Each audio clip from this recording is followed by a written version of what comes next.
I just saw in the news that New York City is fifth in the world for COVID-19 cases. They really mucked it up, didn't they? It makes me think that I should have been more like Red at the beginning of this whole thing. I'm like really surprised. I really thought that the United States would be better than this. I really thought that we would respond faster and that we'd be able to handle it better than we have, especially in New York City. Apparently, I'm too trusting of the government. Whew, chapter 13, man. Wild ride. I thought this might be the chapter where we learn about what happened to Red's brother, and I was right. At this point of the book, it's clear that there are actually two issues here. First, the cough, which is caused by a virus. But then second, some sort of monster or something that seems to be crawling inside of people and busting out of them. This is a very interesting detail that the author has chosen to include. It makes me think about what other parallels the story will have with the traditional Little Red Riding Hood story. Now, it wasn't clear earlier in the book whether the virus and this thing could be like the same thing, but it seems to be that the virus is naturally caused, and the monster, or whatever, is actually made in a lab and is some sort of government conspiracy. Which is interesting because, with the COVID-19, a lot of people think it's a government conspiracy too. The Chinese think it's the American government. The American government seems to think it could be the Chinese, which is all of this stuff. I'm not believing it. I suppose it's possible it could have accidentally escaped from a lab. That has happened before. Although I don't think that's as likely as the common explanation, which is that it came out because we are in very close contact with animals and we have a very dense population. There's a saying in science, KISS, keep it simple, stupid. And so I'm going to go with the simpler explanation. Already the main parallel is that there's a girl whose name goes by Red because she has a red hoodie, is trekking through the woods to her grandmother's house. Like, that's the main premise, that's the main similarities. But then you also have things like how Red is meeting up with people who she describes as like either coyotes or wolves or locusts or other animals. When I was in Vermont, in VYCC, the Vermont Youth Conservation Corps, we did solo days where we were basically dropped off in the woods and we were expected to use what we had learned about survival to make it without any direct help from our crew leaders. They obviously checked on us to make sure we were still alive and, if we needed anything, they would be there. But one of our crew leaders, he always said, he wasn't afraid of the forest. He didn't understand why people were afraid of the forest. He was afraid of people.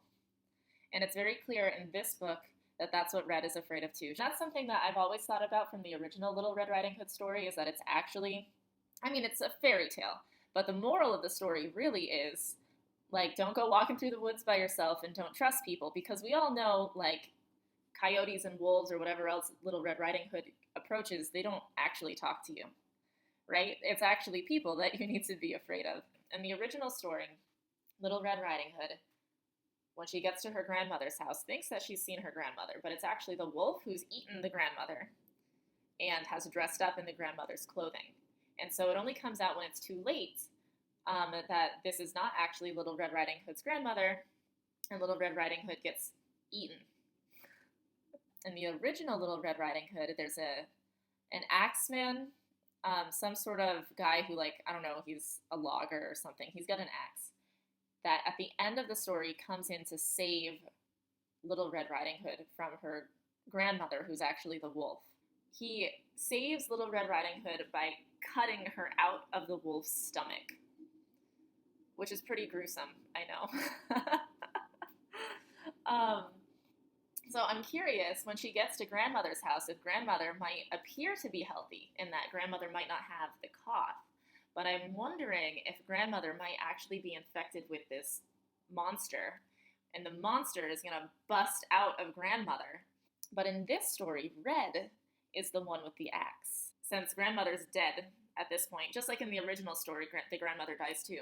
I wonder if Red is going to have to use her axe to kill the monster, whatever it is, that's popped out of her grandmother. I think the author is saying that Red can save herself. Unlike in the original story where this little girl needs to be saved by some random axe man who's just in the woods. Now, I might actually be getting some of the stories mixed up because it's such a popular tale. I know there are different versions of it. When I grew up, there was a cartoon movie that I would watch of Little Red Riding Hood. More recently, though, I'm familiar with the story because when I took Italian in college, it's actually, I think, one of the old, I think Little Red Riding Hood is one maybe from Italy. There's a story called Il Cappotto Rosso, which is, don't mind my accents, I'm not fluent. Um, and Little Red Riding Hood means Il Cappotto, which is a little hat, and Rosso is red. So, little red like riding cap. And so I might be getting some of the different elements of these stories mixed up, but they're all about the same. Well, I am about to start chapter 14, and it's called Something Wicked, which makes me think of that phrase, something wicked this way comes, which I've actually gotten from a title of an episode of Supernatural, but I'm pretty sure it's from something. So can you tell me what it's from? Tell me in the comments below. Chapter 14 is almost done, like the book is almost done. Maybe Red never actually gets to grandmother's house. Maybe grandmother is actually DJ, because he's described as like being a slightly older gentleman. Maybe he's grandmother, and he's actually a wolf in disguise. Because he's the one who's brought them in and fed them and clothed them and made them feel safe. Maybe he's actually going to turn on them. There are also two children right now, and at the very beginning of chapter 14, Red has to leave them behind to go on like a patrol, basically. And this also makes me think of Hansel and Gretel a little bit, which is not advertised as being part of this book at all. But maybe the two children, it's almost like Hansel and Gretel. And DJ, the elderly gentleman, is not only Red's grandmother from Little Red Riding Hood, but is also like the witch from Hansel and Gretel. I'm just getting super bad vibes right now. Something bad is going to happen with this DJ person.